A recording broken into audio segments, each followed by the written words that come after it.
So how did you get on with those 5 questions? John 14, 1-4. Short passage. Who's the author? That's the first question.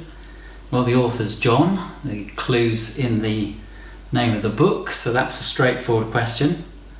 What type of literature is it? Well, it's part of a narrative, but Jesus is also teaching his disciples.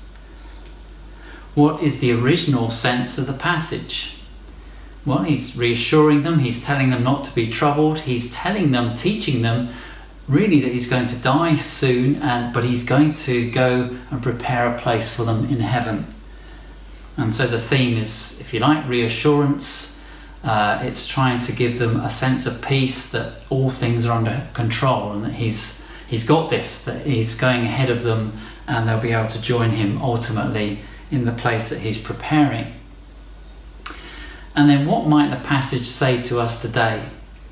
Well, a very similar thing to the original disciples, that we are able to hold on to that hope, that eternal hope, that however bad things get here and now, we are reassured that Jesus has prepared a way for us and has prepared a place for us in heaven.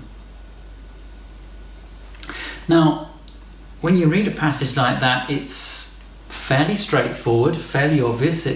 It's on the surface, as it were, and it's clear what the passage is about. It's looking ahead to a future hope in heaven. But I remember hearing one speaker take this passage and apply it in a very different way.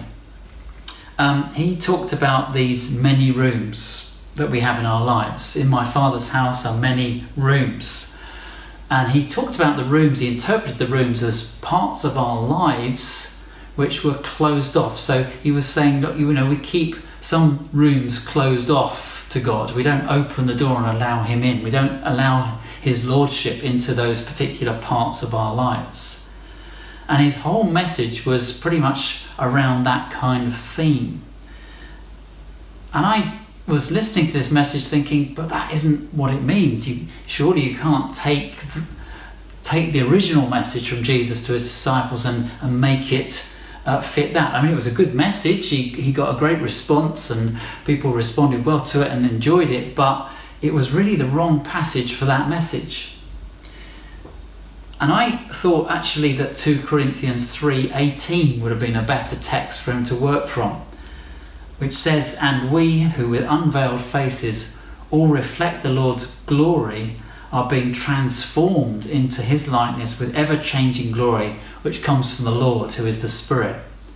A passage about being transformed and allowing the Lordship of Christ to infiltrate every part of our lives would have been appropriate, but this passage, probably not. And so it's important that we understand the scripture in its original context and then apply it in a similar way to ourselves today, rather than make it mean what we want it to mean to fit our particular idea of a sermon.